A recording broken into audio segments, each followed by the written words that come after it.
What do you get when you cross a know-it-all newspaper columnist with an awkward, unsophisticated everyman? Yeah. Well, I'm just not sure about that right now.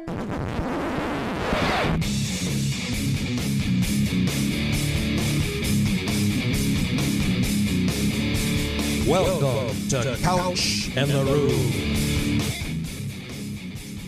Welcome to Couch and the Rube, our Wednesday night show, presented by our friends at Firekeepers Casino and the Firekeepers iCasino and Sportsbook app. Download the app today. Play the games we're betting. We're going to get into those here momentarily. You'll love the user experience, or just head on down to Firekeepers and Dacey's Sportsbook and Tap Room down at Firekeepers in Battle Creek. You can get the Vegas experience right here in Michigan. It's just an outstanding setup, great menu, very cool scene. Also, our Wednesday night show presented by our friends at Cask & Company Kitchen and Bar and Front 43 Neighborhood Pub. That's just north of Frandor on East Saginaw in Lansing. Jason, how you doing, brother? Caw, caw, instead of boo, boo, caw. What's up, buddy? No? It's hot as hell in here. It's warm. It's like nicer outside than it is in here. It's wild. I don't know about that. Good luck with these questions tonight. Yeah. I'm going to blame it on that. Please do. Yeah. No. I'm looking. We have good questions tonight, and I think it's gonna be fun. Thorough questions. Yes. tonight. Yes. Yeah. Probing questions. Because these shows, when we don't like put a space in between them, sometimes we're like, okay, now it's time for Twitter questions. Now it's time for hot takes. Back to Twitter questions.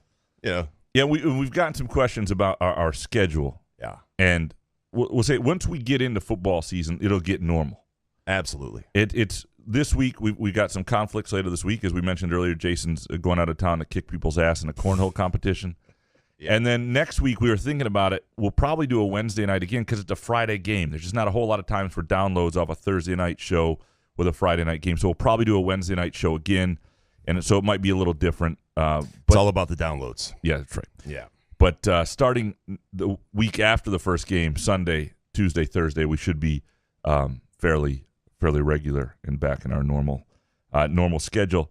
As we do with every end-of-week show, what we are betting, presented by Firekeepers and the Firekeepers iCasino and Sportsbook app. Jason, what are you betting this weekend? Well, the FedEx Cup playoffs finished this week, Graham, and I have a little sprinkle because I'm done betting baseball till football gets here. Until the playoffs in Major League Baseball, I'm not betting anymore. I've been on one of the worst runs of baseball in a long, long time. So I'm going to bet on something that's even worse than baseball. It's golf.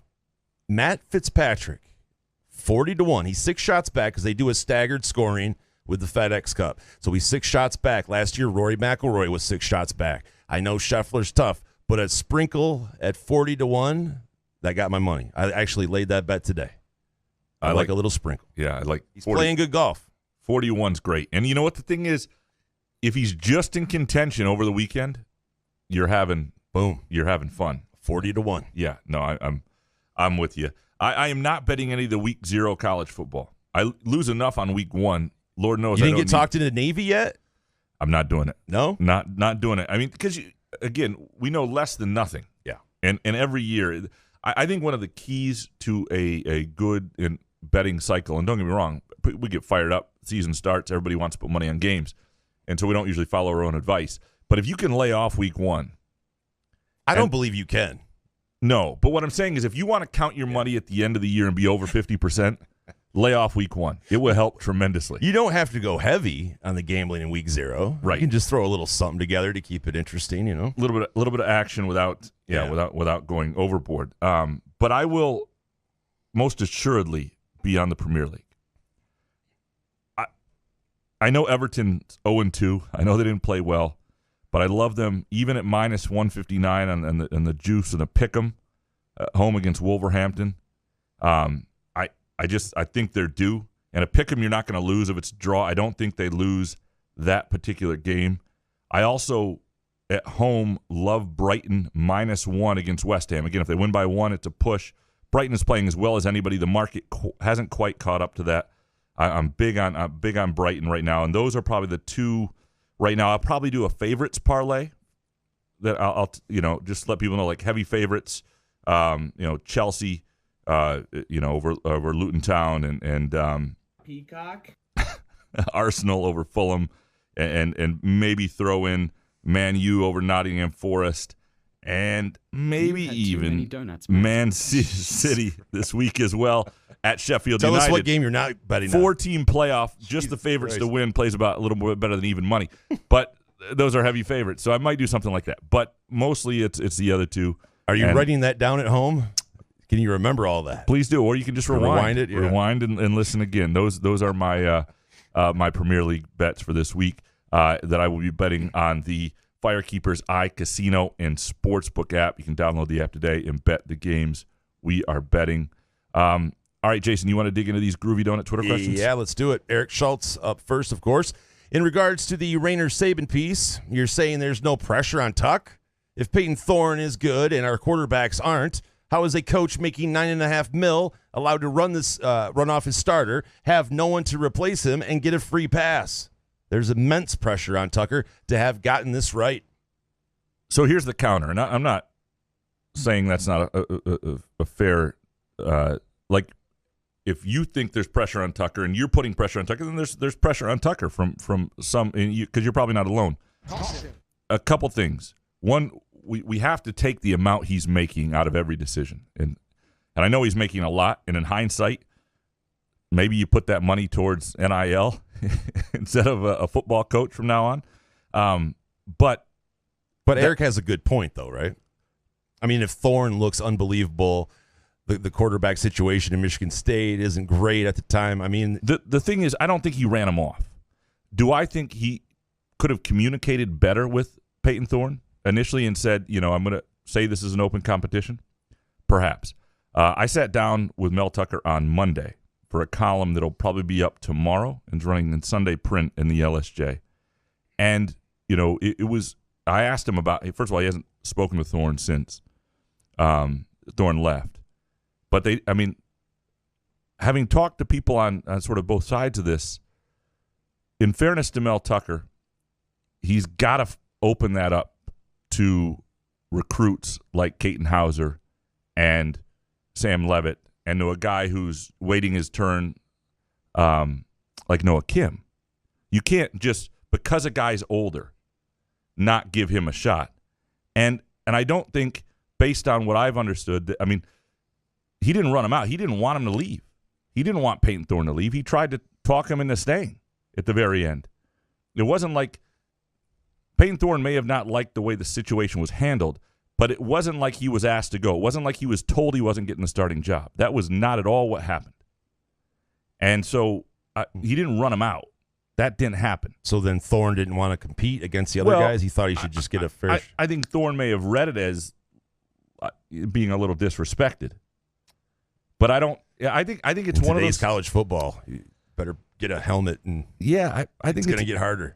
No doubt. You got to have thick skin. Yeah. I think there's. But wouldn't you want to compete though, as a quarterback? I mean, he didn't have the greatest year last year. If he was coming off a Heisman contending year last year, totally understand. But you can't have a year like last year and kind of go, yeah, this is my job. No, it's open competition. If you're the big boy football, if you're the starting quarterback who's coached 26 games or started 26 games, I can understand thinking, hey, if they're gonna say open competition. And one of the things Mel Tucker said to me was that it's an open competition for everybody all the time. Everybody knows that the best guy is going to play. You have to tell guys want a fair opportunity, and I get that. But quarterback's a little different. Mel Tucker will say that quarterback has to be the best leader on the team, the best of a lot of things. It is the most important position. And a guy had started 26 games for you at that position. 2 years at that position. You'd had tremendous success. How much, he was leading that can be debatable, but 1 year you had tremendous success with him. You endured a brutal year overall as a team and him. And it probably would have been worth a little more notice. That's all I'm saying from that perspective. In fairness to Tucker, I'm not saying he shouldn't. I don't think Peyton Thorne had done enough not to have a look at the other guys.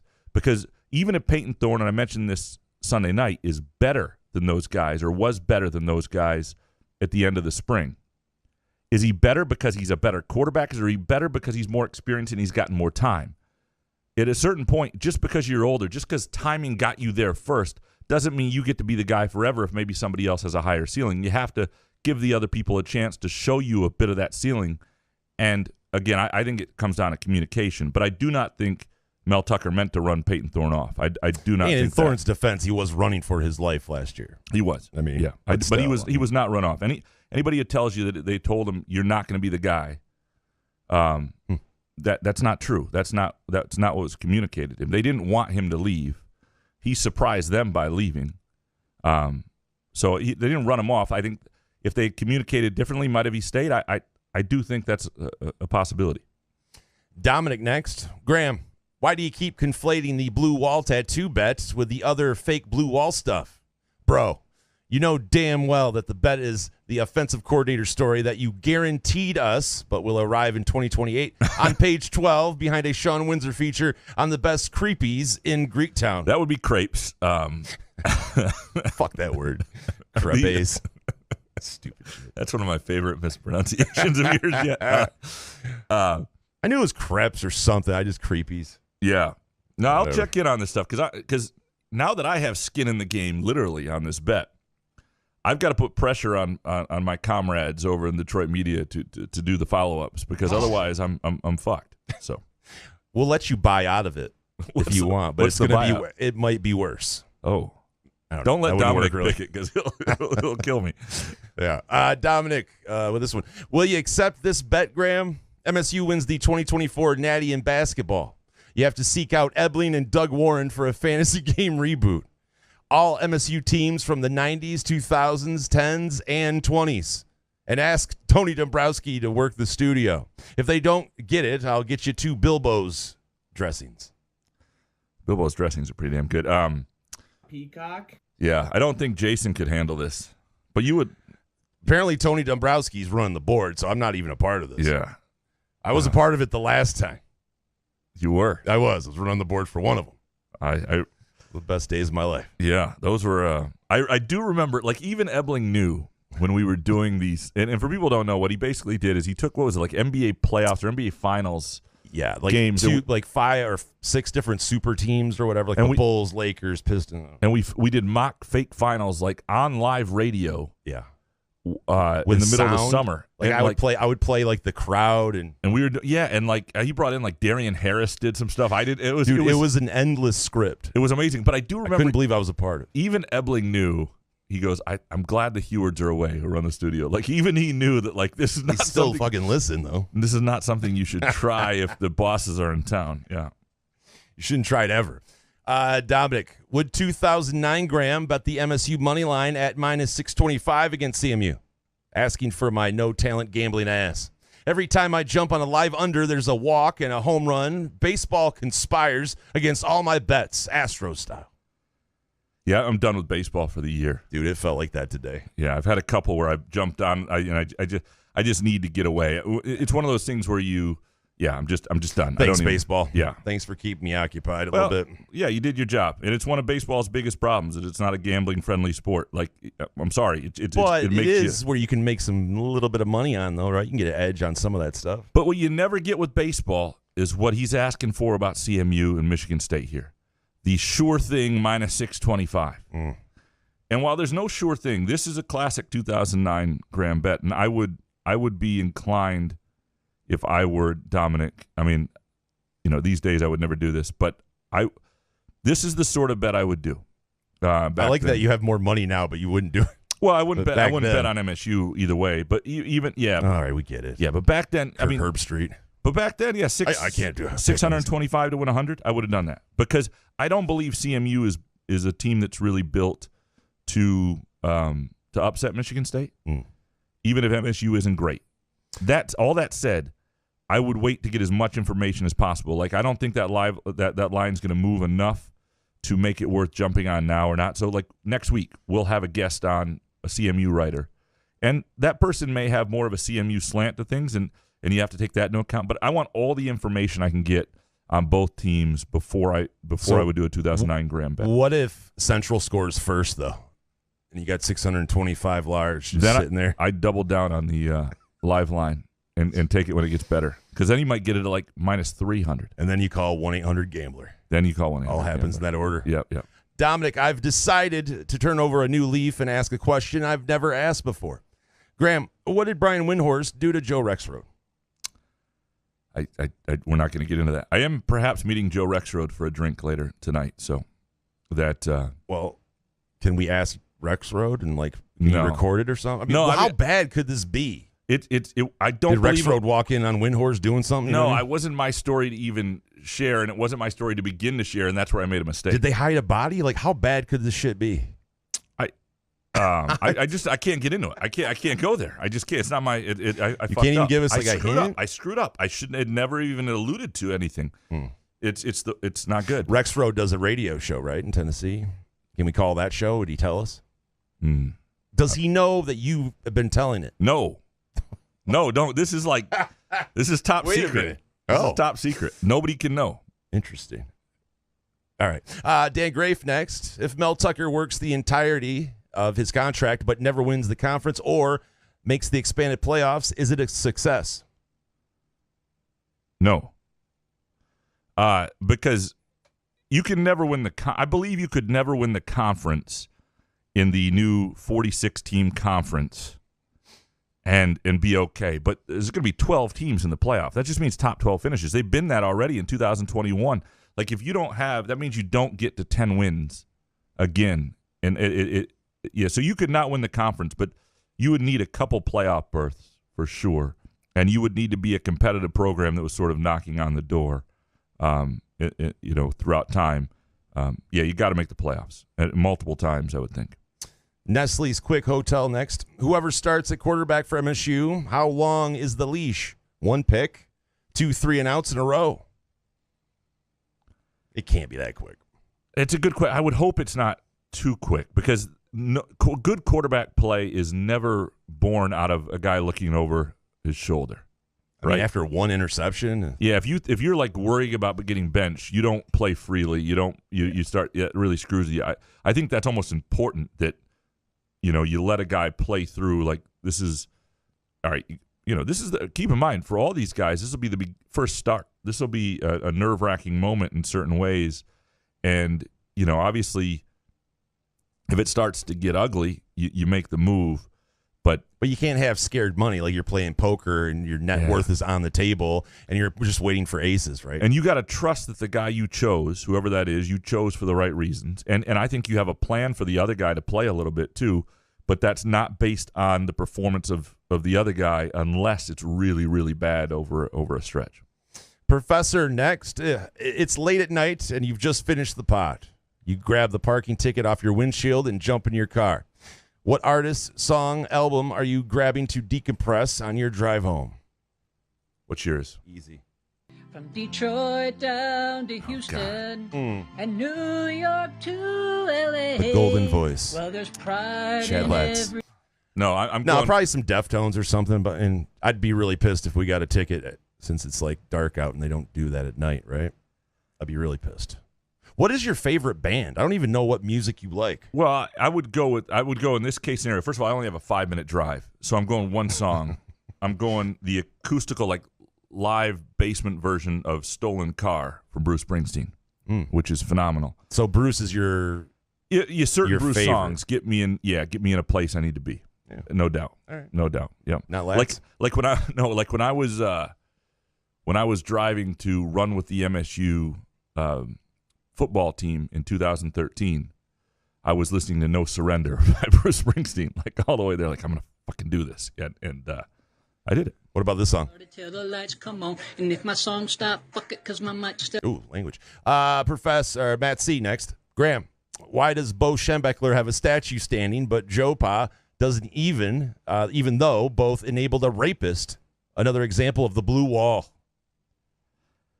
Welcome to the blue wall. I can't answer this. I'm not in the decision-making process. There would be a lot of things at Michigan that I would remove with Bo's name on it. And I know there's some questions still about what he knew and to what degree, and there is that stuff to some degree with Joe Paterno. And every situation is covered and handled differently. I think there is too much with Bo Schembechler's name on it at Michigan based on what he probably knew. What if they take down Bo and put up Harbaugh? Does John U. Bacon cry? No. Matt C. next. Graham, is your worst nightmare MSU quarterbacks being better than Peyton Thorne and then Cohen Carr winning the Big Ten Freshman of the Year? That sounds like a fun. Yeah. First of all, if MSU's quarterbacks are better than Thorne, then Michigan State's probably had a pretty good year. It's been an interesting season to cover. And if Cohen Carr is good, like Cohen Carr's not boring to watch. I think people think I hate Cohen Carr. I don't hate Cohen Carr. I got nothing but love for Cohen Carr. I hope Cohen Carr has the best possible career. Get on the bandwagon now. I'm just saying. It was just dunks themselves don't prove that he's going to be a player. The one thing I will say that got me thinking he may be more of an impact freshman than I thought before was what Tom Izzo said about him. And Audrey Dahlgren asked him about Cohen Carr when we were in Izzo's office for another story, and he basically said it was his defense, his rebound, all the things that I think are more important than the dunking. Izzo spoke to, and I think that's what's most important. So if those things are there, he'll be a really impact freshman. Izzo was listening to the pod. I'm sure he does that. Don't coach my team. I'm going to tell you right now, if Izzo listened to this podcast, because Izzo calls late at night when he would call he would be like, he would either call me a dumb shit or he would call the listeners a dumb shit at some point both. for all these, probably both. Yeah. Plus size softball dad next. Can we ban the word woke from the podcast? How often do we say it? Do we say it a lot? I feel like we've had a string of woke hot takes and questions. Oh. Not necessarily that they were or? woke, but the word woke being in them. Oh, boy. Yeah. Next one from Plus Size. As much as I love college football, am I really spending the last Saturday afternoon in August watching Notre Dame versus Navy? Yeah. It's pretty much, yeah. I mean, it's great. I don't know. Will you watch it? Fuck yes. Okay. See, absolutely. We'll be in Wisconsin, but I'm getting around a TV because I guarantee you I'm going to sprinkle some money on this thing. All right. Well, speaking of other things you can do, spending time doing, I should say, on the eve of Michigan State's opener, August 31st at Front 43 in Cask and Company, Pint Night, all right? 5 p.m. until supplies run out. Really cool thing, Colorado Pint Night. They've got a number of breweries from Colorado and just Avery or Oscar Blues, and you can get a free glass and just cool pint takeover sort of thing, and a fun reason to gather. There will be football that night on college football on that Thursday, and a really cool opportunity to be at Front 43 in Cask and Company, and that's just on East Saginaw near the East Lansing border. Next one from Plus Size. Do I even have the Pac-12 network? Wouldn't mind watching USC Saturday night. I don't know if I have the Pac-12 network. I don't think I do. I don't think it's part of my package. No? You don't have the sports package? To that degree, I don't think I did it. I don't think I need it because I just don't watch enough of those games. I'm working too many. Yeah. It's one of those things where I'm usually writing about MSU too much to. If I didn't cover college football on Saturdays, I'd probably have more college football package stuff. All right. Nick Palmer, are we getting a consistent pod schedule from here on out? Yes. From the week from Labor Day for that Sunday on out. Yes. Yeah. Promise. Locked in. Ooh, dangerous. Well, I will be here. I will be ready to be here. I will say that. Yeah. Nick Palmer, would you have used AI to cheat in school? Absolutely. Yeah. Exclusively. Not exclusively, but I would. Oh, they would. Yeah. I would have used. I would have used other things. I mean, I would like to say I'm a better person than that, but I cheated enough in high school to know that I absolutely would have tried and might have gotten caught. But I remember sitting next to like Taniqua Boyd in homeroom, scribbling the algebra, homework that I needed, copying. Like, of course, I didn't do home. I mean, yes. I mean, I would like to say that's woke, man. Is it? Yeah. Why is that? No, I don't know. David Jackson next. What do you estimate the percent is in penalty kicks in the Premier League that go in? And why shouldn't the distance be extended so only about 50% go in on average? Current rules are ass. It does seem mighty punitive to some of the calls. Like you have a game that gets completely affected because there's a PK. But there are some penalties that are 100% deserved, and you should have just be 12 yards out like they are, whatever. I am good with where it is. I wish there was in the betting world something where you could, there's a thing in soccer where it's called draw no bet, which means if the game ties, your bet is void, right? It's a way of not losing on it's basically the pick 'em rather than the money line. And I wish there was that option with if there's a red card, if there's a penalty, you could select that too, even if it changed the juice a little bit, because there are games where you pick it right and there's some dumbass foul that results in the only goal or some key goal, and I'm with you there. Next one from David. Revise your MSU predicted one-loss record, assuming A, quarterbacking is better than what Peyton Thorne provided last season, and B, quarterbacking is at the Clark Brown / Todd Schultz / Tyler O'Connor level. Well, first of all, put some respect on Todd Schultz's name here. I mean, Todd Schultz, at his best, was better than Tyler O'Connor, other than the Ohio State game in 2015. But I know what you're saying. So if it's better than what Peyton Thorne provided last season, I think they're going to get to 6-7 wins. You just look at the teams they ought to beat on the schedule, and I'm doing my season predictions column later this week, but it's like they ought to beat Nebraska at home. They ought to beat Indiana. They ought to beat Rutgers. Minnesota on the road is a real toss-up. Maryland and Washington, like if they've got good quarterback play, they're going to win one of those games. I can see them getting to 7.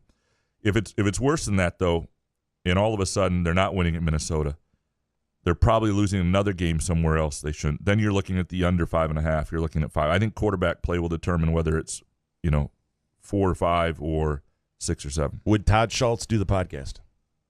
The quarterback Todd Schultz or the former columnist Todd Schultz? Both. It would be fun to have those two do it together, actually.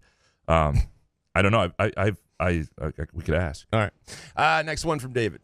How important is coaching at the highest level of college basketball compared to sheer talent of the players? For example, talent aside, is Duke now less good?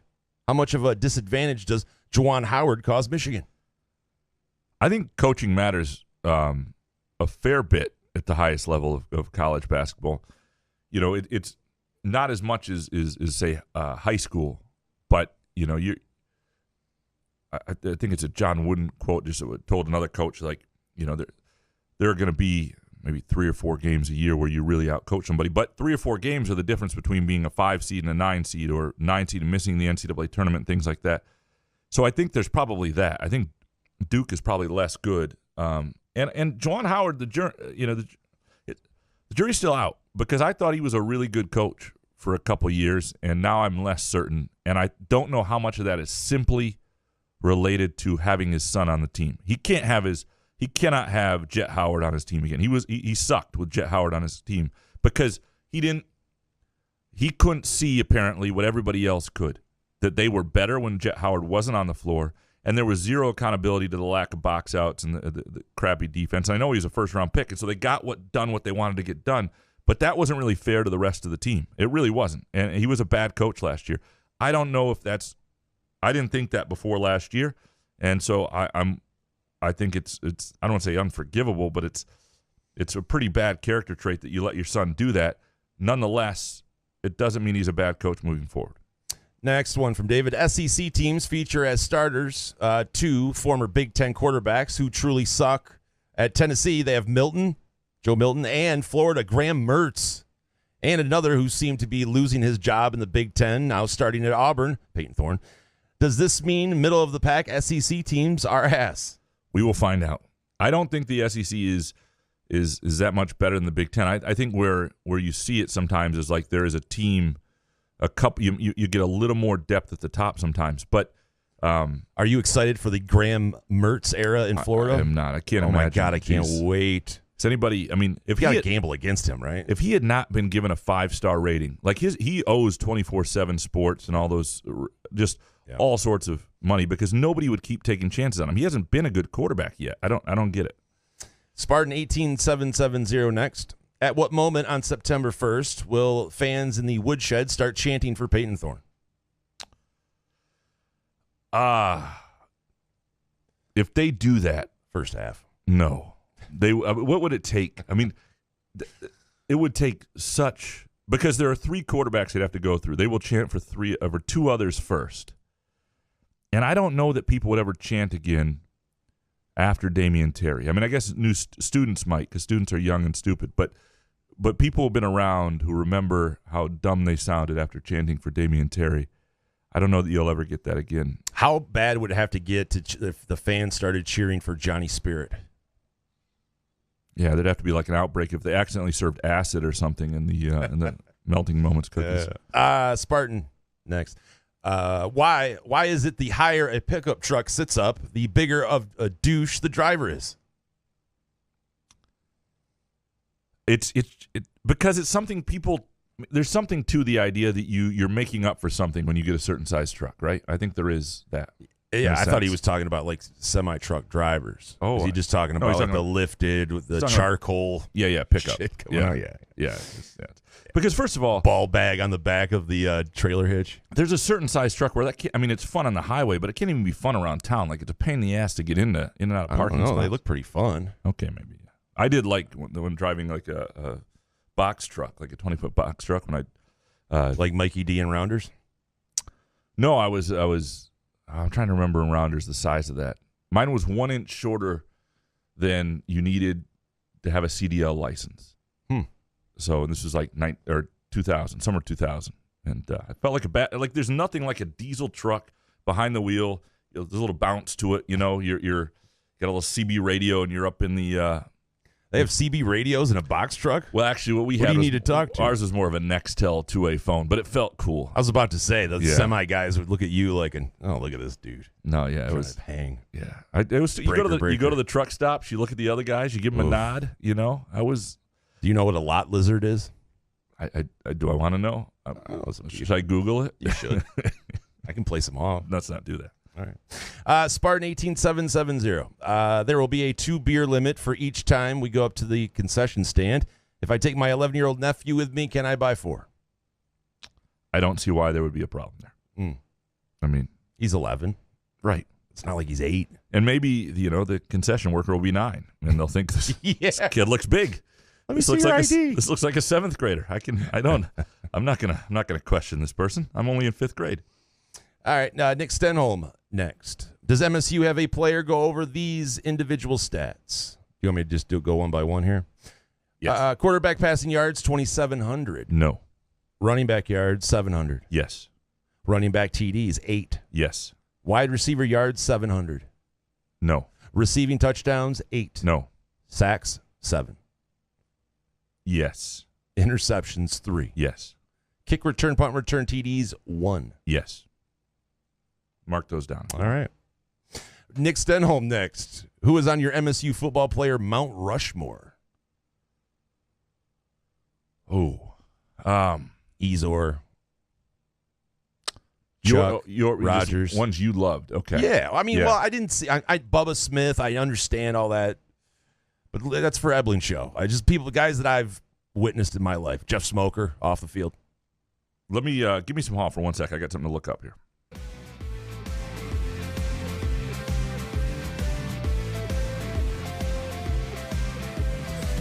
I am the passenger, and I ride and I ride. Okay. So here are the top 4 as I had them in 2015 and have updated, including Kenneth Walker now.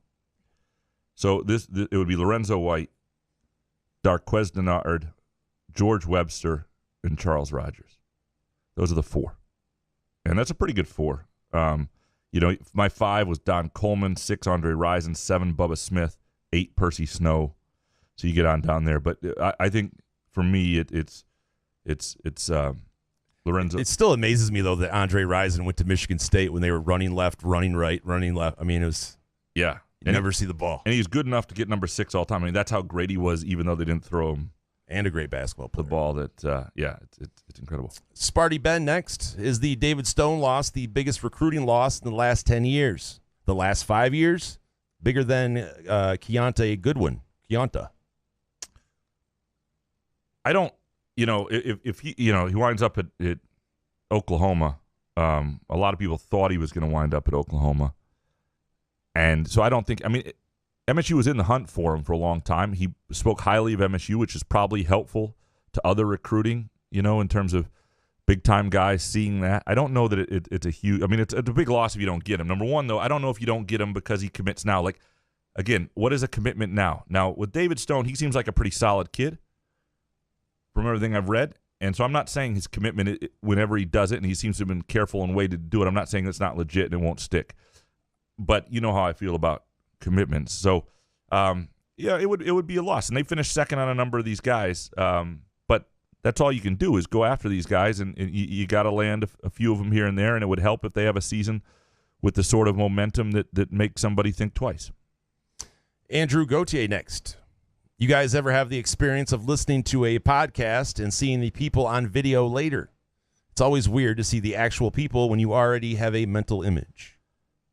Yeah, I mean, I didn't know what you looked like for the first year we did this, and it was strange. Am I right? Yeah. Yeah. A picture very different. I mean, I will look someone up, I guess. I usually, is he talking about like a guest? Because the podcast I listen to, I know what they look like. I don't know all the time. There are people, if they have a guest on, I will look them up. There are people I've been disappointed in. Like, I've had a certain mental image, and I'm mad that I looked up. There are people I don't look up intentionally because of that. Why? Can I ask why in 2023, when everything is in 4K, 8K, that we have to have zoomed in shit? Like, all you see is the person's face. Can we zoom out a little bit? It's probably for mic quality. Bullshit.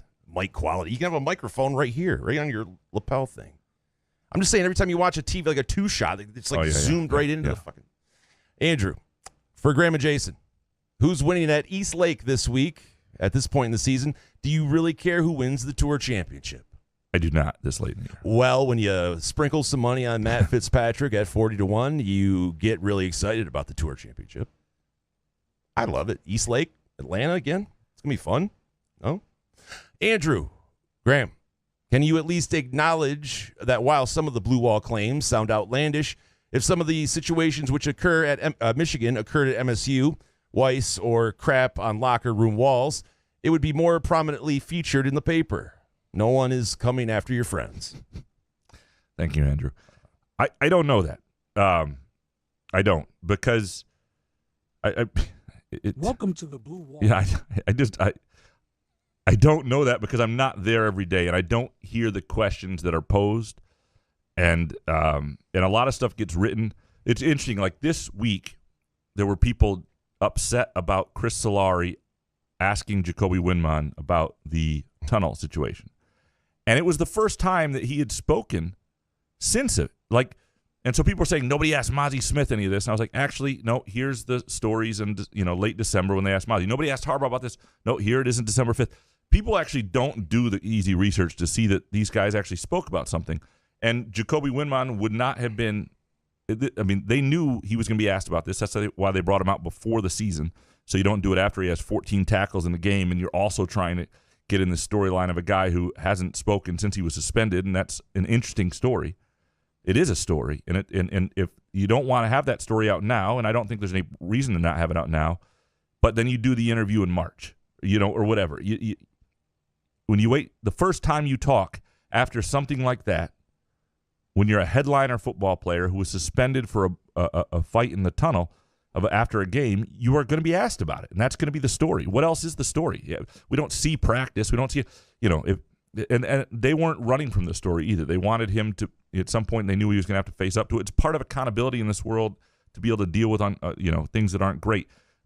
So yes, on the blue wall. Yeah, the blue curtain. All right. Jarrett next. Wedding this weekend. Any day of tips for the groom?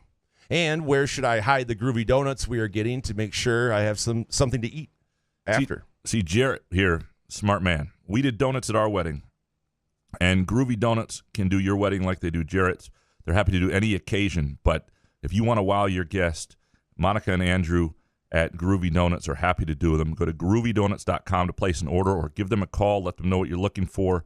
There are two locations. That's Lake Lansing Road in East Lansing and Williamson. They're open 7 a.m. to 1 p.m. Thursday through Sunday. And great tailgate option. Anything you're going to have a gathering for, add Groovy Donuts. You'll impress the people you're with, and you'll maybe have some leftovers, which is what Jarrett's concerned about. The beauty of being at a wedding is you'll know the venue. You'll know where you can hide something away. Just scout it out a little bit. Take a few donuts that you really like. Put them to the side. you'll be able to get to them afterwards. And as long as it's not like an outdoor wedding and some critter eats them or something, but you should be able to find a place. Any day of tips for the groom, Jason? Try to find something to do. Like, I don't know what time the wedding is for them, but ours was like in the afternoon. So I tried to find something to do. I wasn't really good at it. I wanted to be alone, like up in the room, and I had people that came up there and were like, "You want us to hang?" I'm like, so I guess you could ask the groom what he would like up in his room. You want to be by yourself? You want people to hang in there? That's a good idea. Yeah, I'm trying. Because like Cody Tucker's wedding, like everybody was in this giant room, and it was just kind of like we were just looking at each other. So I mean, I like personally, I just wanted to be by myself, clear my head, and just give yourself enough time to do everything you need to do, and so you don't feel flustered about anything. That's the thing I would say. It's not a day where you want to have, extra sweat going because you're flustered about something you got to get done or move something around. There will be something that crops up you're going to have to deal with anyway. So take as much off your plate as you can do, and play golf. Well, if you have that kind of time in the morning, yeah. I mean, I wanted to save my legs, but yeah, man. You're what, for the dance floor? Yeah, Oh, can't do both. It was also hot. Yeah. Hot Scooter Tramp next. Why is optimism about MSU football mostly viewed as if your fly is down? Look away or say something. I mean, the athletes expect to win every game. At least they should at the D1 level.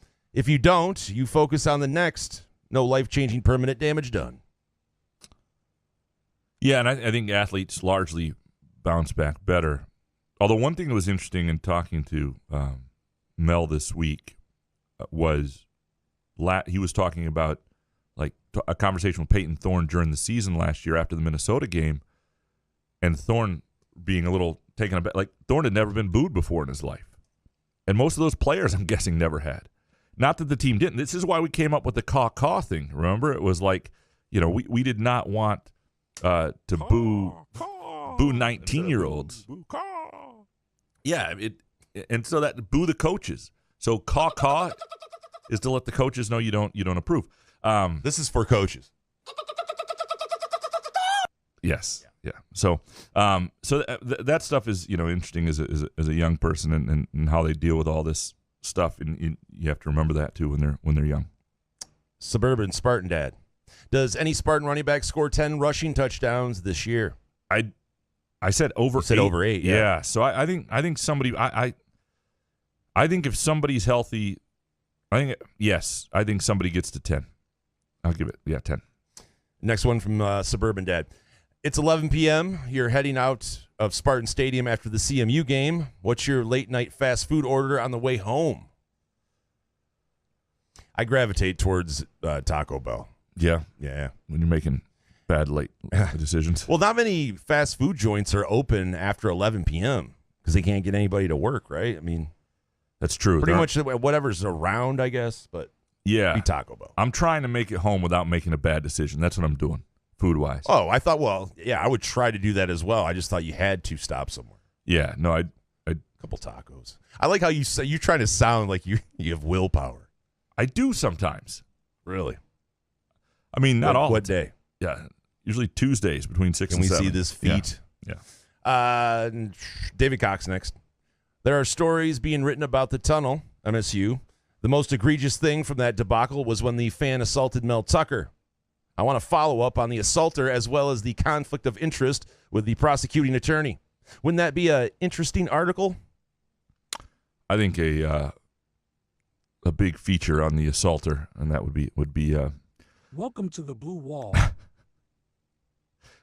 People don't want to revisit that though. Like, that's the thing that nobody wants. I'd read it. You'd read it. Yeah. Okay. Yeah. But I think a lot of people would read it. Okay. Oh. You're probably right. In Kim we trust. It's hot in here.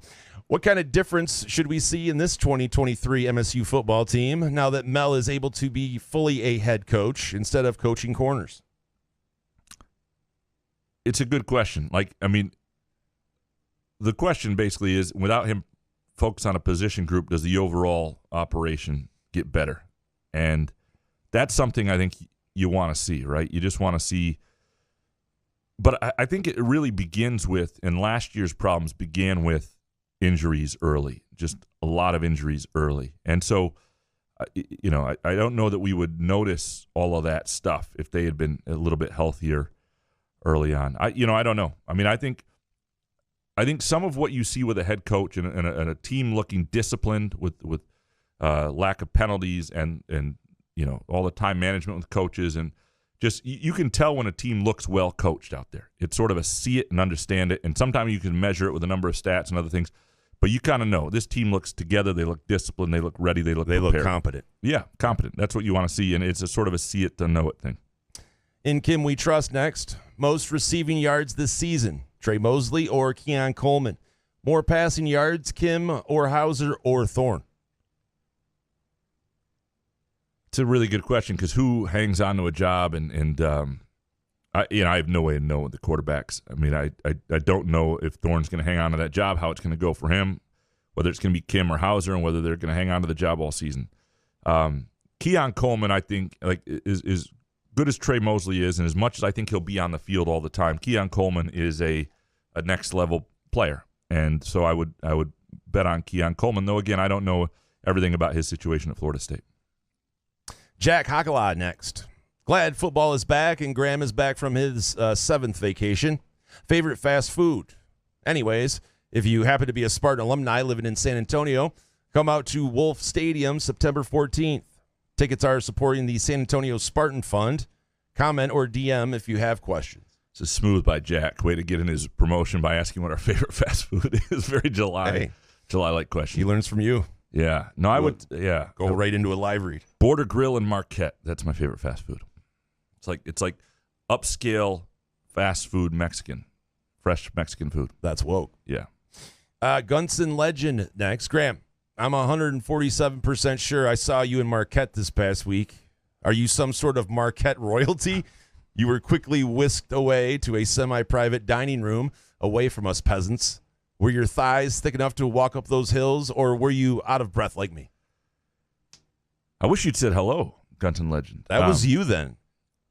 I don't know how you could be mistaken for anyone other than that Boris dude, though. Yeah. No, I'm the guy with the really unflattering profile view and the 6 chins and the sweaty face. So why did you get whisked away? We were. He was actually in the better dining room. I think this was at the Vierling, which is a cool restaurant in Marquette. And there's this other separate room that I actually don't like as much. I always consider it more like the overflow. You were in the better room, but we had a group of like 7 of us, so they had to put us in the room where there was more space. I would not call what we were the semi-private dining room. There were other people in there. It was fine. I didn't have any problem walking the hills. We weren't downtown a lot, and I rode my bike up I rented a bike and rode it all up the hills and everything, and it was fine. So it was. Zion was a big deal because he was a huge guy, and I just broke my chair. Gunson Legend next. If Mark Hollis were still AD, would we have played Marquette in the Superior Dome already? Appreciate you. It wouldn't happen in football, but in basketball, and I still think it could happen where there's a preseason game there. What would be interesting, I don't think they'd play in their basketball arena, which is also their hockey arena. I think they would play it in the Superior Dome because that's just such a cool structure, and if you're going to do something interesting, you play the basketball game there. And I'm a little surprised it hasn't happened to this point. So I do think if Hollis was the AD, maybe it would have. Or if nothing that had happened between 2018, and some of the pandemic and all those years, it might have happened. And I still think it might at some point. Clint One Ball Bainey next. Who makes the first tackle for MSU on defense, not including the kickoff? Who registers the first sack of the season for the Spartans? Who scores MSU's first touchdown against CMU? Give me Simeon Barrow on the sack. He's the pro on the roster on the defensive front, I think, or the most ready pro, I should say. First tackle, Cal Halliday, right? He averages 20 games, so you got to guess Halliday. First touchdown, give me Nate Carter. Halliday doesn't wear anything on his wrist. Apparently, that's what he's been told. Yeah. JD next.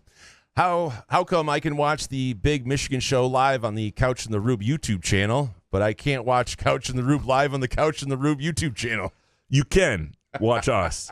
They accidentally. What happened? So we've had a little bit of a snafu here technically it's not our fault, but there's some with the program we use that puts things immediately on Facebook Live and immediately on YouTube. There's an issue that has to be fixed at the highest levels. One of my top 5 favorite things of working in radio is when like a host talks about behind the scenes shit when he doesn't know anything about behind the scenes shit. Would you say that's what I'm doing right now? Yeah. So anyway, I mean, it was good. YouTube is working. The Facebook Live isn't, so we have to upload that later. But because everything's a new process, the guy who produces the big show in the mornings accidentally, because we do this at night, hadn't switched it over, and like twice in a row, and I finally texted him, put their show on our Facebook or on our YouTube thing. So that happens. It totally happens. Guys that's are all up at 5 a.m. Ours should be there as well, but that's what happened. It was a new process, and and they don't always know what night we're going to be in the day before. I don't know how that could be. Could you imagine getting up at 5 in the morning and have to be like entertaining? If you wanted to do this, ass. I would rather do this show 6 to 8 a.m. every day with you, and I would do that. I'm with you on that. No way. JD. No, I said I would rather. Yeah, that too. JD. It's hot, dude. It's really hot here. I got a blue wall fever, and the only prescription is more grandma-splaining. How come Harbaugh's opinion on abortion that isn't aligned with the school doesn't receive any backlash, but Mike Gundy wears an OAN shirt once and has to issue an apology and take a pay cut? You take a pay cut? That was because of his hair. Okay. I don't The know. mullet. I don't pay know. a tax. I don't know. Mullet tax. I wasn't paying attention entirely to that story. Hey, man, it's just a free shirt. Yeah. No, OAN. Don't you look up what you're wearing? It's weird how different things. Put on my Alex Jones shirt.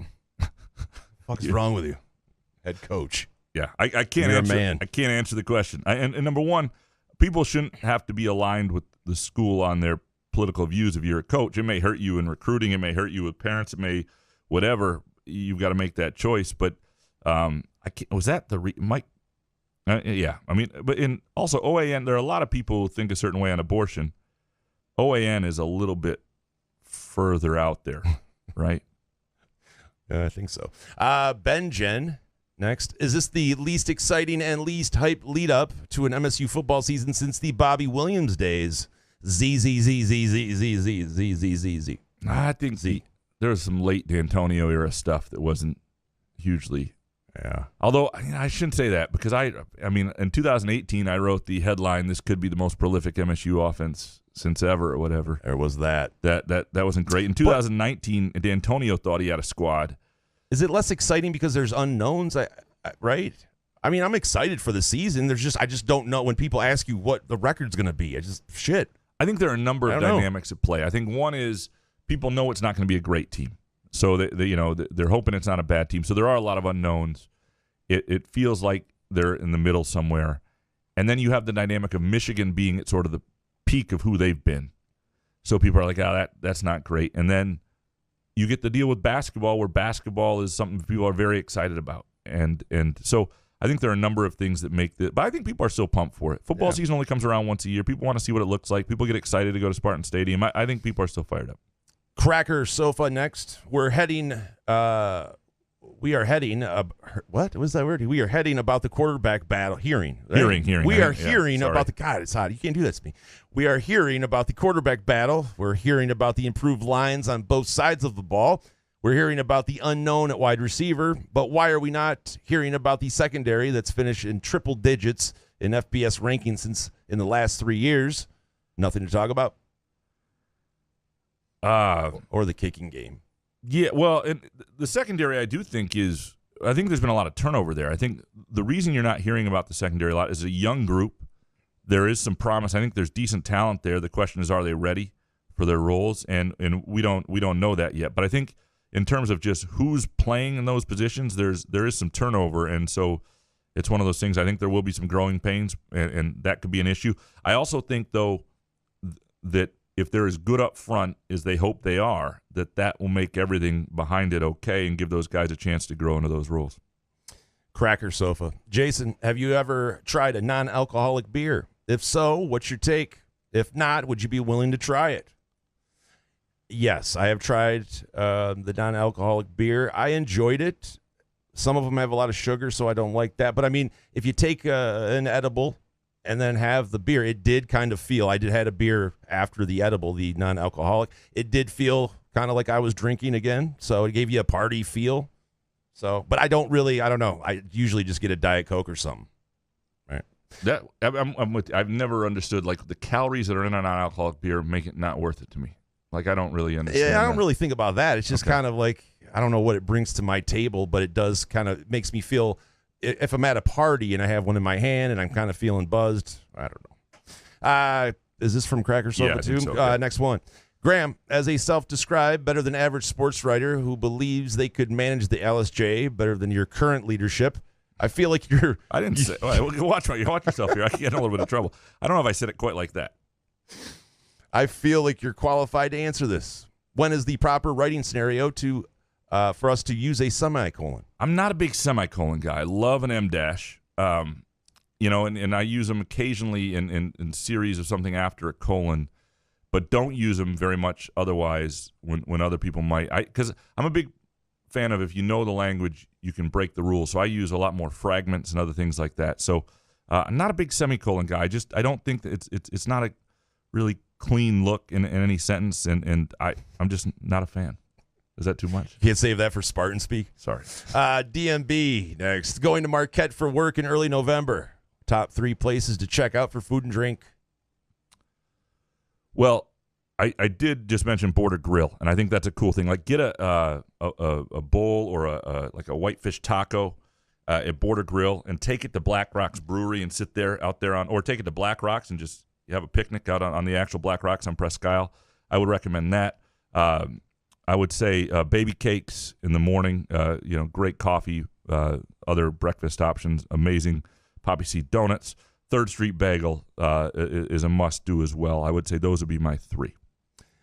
And actually, Iron Bay. Iron Bay, the bar that overlooks the harbor is worth doing as well. All right. DMB, why didn't Couch write a locker room poop story in 2018? Is he a Blue Wall asset? I was employed by the Blue Wall until 2019, so that's what happened. Bo McJunkins. If we can ask Jacoby Windman about the tunnel, it's surely not too late to ask Ward Manuel about Jeff Jackson wrapping his car around a tree, right? Or ask Jim about the locker room in 2018, right? It's never too late. Now I don't know. Welcome to the Blue Wall. If you're a writer and you've got like 20 minutes with Jim Harbaugh and you're trying to get decent stuff going into a game, if that's the way you want to go. Look, there are things that don't sometimes get asked places that probably should. And I'm not in everything. I don't know what conversations have been had and what people know and what's everything that's been written. I don't know how much more I can fuck me. Bo McJunkins next. Will the quarterback starter for CMU be the starter for Washington? Hard to say. I mean, I just don't know. Who would know? I mean, but I would say there's a decent chance, though, that between CMU and the Maryland game, that another quarterback is brought in because another one is struggling. You know what I mean? Like, I think there's a decent chance that happens. Next one from Bo. Is it possible for us to have a presidential candidate or candidates that aren't complete morons or who aren't 90 years old? Well, not complete morons. Yeah, I mean, I don't think you have. I'm not going to get into that. But 90 years old, it is a problem. Like, I don't understand how I thought we turned 81's a problem. I thought we turned the generational page, and then somehow we jump back into the post-boomer crowd. What's that one lady that's like Feinstein? She's like 90. She doesn't even have control over her own bank account, but she's like going to the shit. They're like hanging out. What are we doing? We probably ought to have a mandated retirement age. Easily, yes. For the highways, too. Get off the highways. Send them somewhere. Rich Searing, who is one guy in the football roster that nobody is really talking about that will make an impact this year? It's a good question because, I mean, nobody's talking about him, right? You don't know who that would be. I don't really have a great feel for this. I do think there's going to be a receiver, would be my guess. Nobody talks about like Antonio Gates Jr. right now. I haven't heard that name brought up in weeks, and I missed one presser when I was in Marquette. But one of the young receivers, I think, is somebody that will break out in a way that we're not talking about right now. That would be my guess. Rich Searing with this one. When I was a student way back when, the Breslin Auditorium and Union Ballroom all hosted great music concerts. Garth Brooks, Moody Blues, and Chicago, to name a few. Why has that stopped? It's a good question. I mean, I saw All for One in Breslin in 1995. So I saw Sandler at the auditorium. Did he really? Yeah, that's cool. Yeah, got an MIP. That's a good question. I think does Breslin still has some stuff, but that's a when. Yeah, it's a great question. I've seen 3 concerts there, none of which I saw the Lou Christie's Oldies show, which was weird. I went with a girl I was in her parents when I was like in early high school. And then I saw Jesus Christ Superstar at Breslin too, which was interesting to see. Jesus. All right. You don't want to hang with me more? No, you sure? I fucking sure don't. Okay. All right. That's it would fair. ruin the show. Yeah. Rich Searing, why does the NCAA still exist at all? Nothing happened to all the cheating in basketball, and now Harbs gets off. If this were MSU, it'd be all over SportsCenter, and the NCAA would give us the death penalty. Or their anchors would, call for the death penalty. Yeah. I mean, look, the NCAA still, it's one of those things. It's sort of like, I'm going to wade into dangerous territory here. It's sort of like the call to defund the police, right? Like, people come out, and it means different things to different people. I get that. But people come out, and they're like, abolish the police, whatever. And you're like, you still kind of need these guys. I don't know how to put that. Yeah, you go into the fire there. Yeah. But what I mean is the NCAA, like, it's cool. You want to get rid of the NCAA, great. But what I want you to do personally is set up all the Division II, Division III softball, volleyball postseasons, and all the shit that they do. All the stuff that they do that's really important, all the championships that they run. Who's going to run that? Is it going to be some fart-knocking Nebraska AD who's pissed about Trev Alberts doesn't even hate the NCAA. I'm not. That's the wrong thing. But you know what I mean? Like, is it going to be some bigwig somewhere who's like, yeah, we don't need this shit? That's great. You know what you get to do then? You get to set up all the other things that they do. That's what I love about this show is Plus Size Softball Dad was like, hey, could you guys stop saying woke? And we're like, yeah, all right, I guess so. Couch is like, hey, by the way, the defund the police thing. No, I didn't. I got a take on it. I just compared it. That's all. It was. Some dude next. Have you fellas watched Quarterback yet?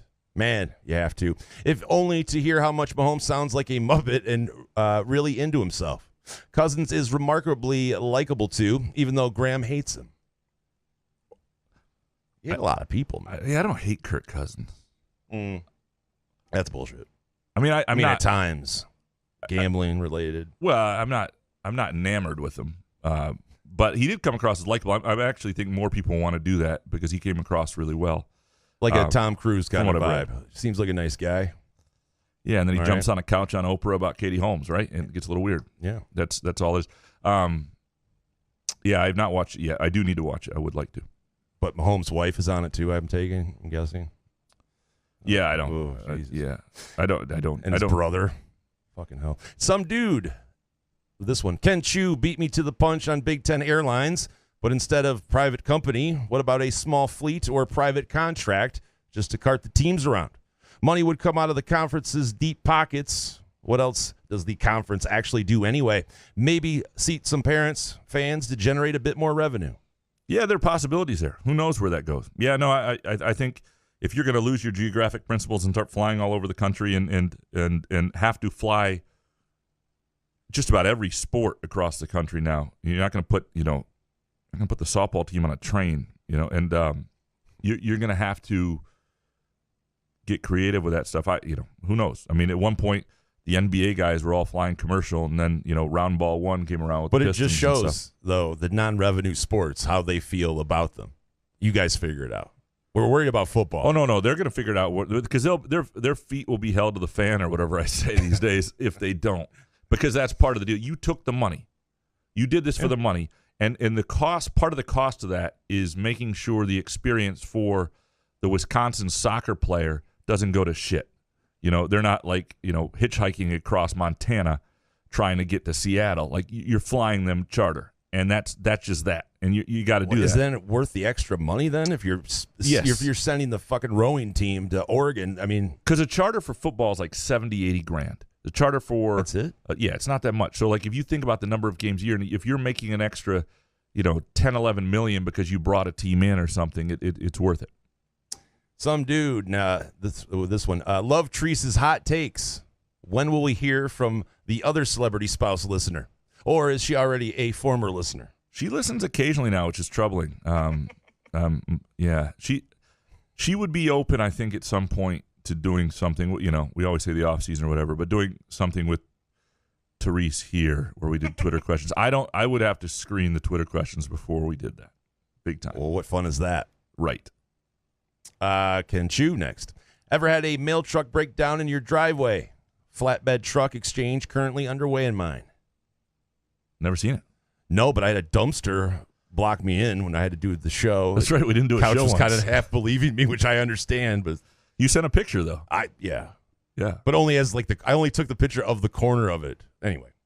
Fart soup next. Have either of you been with a group of people and had what you thought would be a silent fart, only to end up ripping out a blast that could reach the heavens? I had a moment it was either around Thanksgiving, holidays. We had friends over. It was last year or 2 years ago where it wasn't even it didn't smell or anything, but it was extremely loud and I didn't expect it. And it was it just jarred everybody and the laughter was big and it was you get all red and you just wish it wouldn't have In gone 2015 we were camping in Charlevoix. 2014 whatever. And we stopped at the store to get some beer or whatever, and I thought I was alone, and I just ripped a fart, and I was like, whoa, that was louder than I expected. I turned around, there was the car, and there was two people sitting in the car laughing their ass off. That's all. Embarrassing. Yeah. No, it's although I would say this, usually the louder, the less smelly. Right? No. That's the rule. What it's rule? The silent but deadly, right? That's what they say. Know. Yeah. No, because you never you're hanging around. You get on an airplane and somebody farts. You never hear it, but you're always like, "Oh my god!" But you understand though, because you've had your stomach gurgle on a plane before, right? If but you gotta let one go. Sit on it hard, or go to the bathroom, I guess. Fart soup. Does Graham ever take edibles before the show? 3 shows ago, Graham's open was so slow, I kept checking to make sure I wasn't listening on half speed. I thought he was having a stroke. I remember that. I think this was the show right before I went to Marquette. I was trying to get a lot done. I was on short sleep. You remember that show? I was like, you kept asking me if I was okay. Oh, I was really tired. I was trying to remember the open of last year. I was just hoping it. This is like 3 shows ago. I can imagine it was not great. Yeah. All right, Cucker Tarlson next. Why do Premier League games all seem to have a different HUD display for the game displays? I wonder if English fans like it or not. I think it adds a bit of fun to the games, but can also make it hard to see and know where the red card marker is, per se. So that's like the display that's only seen by the TV, right? And not what's actually in the stadium, if that's correct. HUD? It's like heads-up display or whatever it's called. I don't know. It sounds right. Yeah. It's a good. I don't know. And there are times where I will say this about English soccer, though, on the idea of like the Premier League and advertising. They do something where whoever's sponsoring it they'll put something up in the left corner. They'll kind of flash at you, zoom out and zoom away, and they never have to go to commercial. But you sort of see that and you go, oh, and you remember it. And college football should take a page from a little more creative advertising. Again, they're never going to get rid of their commercials, but they could be more effective with less commercials. And if you say to us, like this, if you say this section of time is presented partially commercial free by Groovy Donuts, we will extra love Groovy Donuts for improving our experience. Like that is a win-win for the advertiser. If you tell me an advertiser is making me not watch a commercial, like, I would be all about it. Couch on fire. Will MSU students have tunnel vision with this year's MSU team? I don't really know what that means. The tunnel fight, the song Tunnel Vision. Oh, yeah. Jesus, man. Are you all right again? No, but what does that mean? Will they have? I don't know. He's having fun. Yeah. Next one from Couch on Fire. Jason or Graham, who wins the edibles contest? and he says that's a leftover July question. Jason, by far. Oh, yeah. Yeah. Easily. I had, when I was in Marquette, there was one night I had had an edible. Did you have to sneak off? And No. Somebody else who was staying with us offered it, and You didn't bring any? I might have brought some too, but I didn't. But somebody else was there and said, "Hey, everybody else goes to bed, and Raccoon Graham just comes out, and it's the worst." Well, Raccoon Graham usually comes out no matter what. It's just the hungrier, intense. Yeah, because then I'm in that mode where I'm trying to take a little bit of everything so nobody knows I ate it the next day. You know what I mean? Like if you nobody knows you got into this because you only had looking in the 3 trash, of these cookies. No, there's a cupcake on top. Nah, not quite that realm. I mean, I'm not saying I've been above that in my life, but you're having like just enough of the Doritos that nobody knows you got into the Doritos. Just enough of the Oreos that nobody knows can you see your fingers. Yeah, right. And, I'll fix that in post. Couch on fire. Do Torkelson, Green, and Carpenter have the makings of something special in a few years? I think so. You? Yeah. Yeah. Especially Carpenter. Carps. Torkelson's been hitting the hell out of the ball. Grand slam for Carpenter today.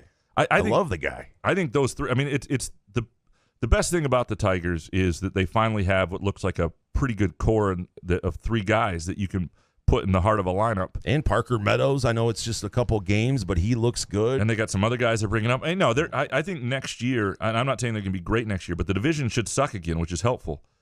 And so if you look at where the other teams are, if you're a 500 team next year, you're going to be in the hunt the whole way. Yeah. Like that's great. If they can be a 500 team next year with some more young guys that are fun to watch, and so right now they're like within a couple games of the division, that'll be fun. But you get some of those pitchers back. As long as they can stay healthy, I think they could win 75 games. Well, they might win 75 this year. They might be able to win like 83, 84 next year. Who knows? All right. And lastly, Hans Jurgens. Shouldn't the whole MSU media resign by the end of the year if they can't determine why Max Bulla was suspended for the Rose Bowl? I think so. I think that's what we do. We just all quit. We all send our letters in at once. We appreciate all of you for producing our show, as always. We appreciate Groovy Donuts. Go to groovydonuts.com. Stop by either location on Lake Lansing Road in East Lansing or in Williamston. And if you've got a tailgate, you got any occasion, like Jarrett with a wedding, Groovy Donuts is here for your needs. Give them a call. Monica and Andrew would happily take care of you. We appreciate Firekeepers Casino and the Firekeepers iCasino and Sportsbook app. Download the app today. Bet the games we are betting. We'll be back, I think, Sunday night. I think Jason will be back in time. We'll figure that out. We'll do a couple shows next week heading into the opener as well, and then we should be on our regular Sunday, Tuesday, Thursday schedule. Good show, man. Yeah, man. Couch in the Room.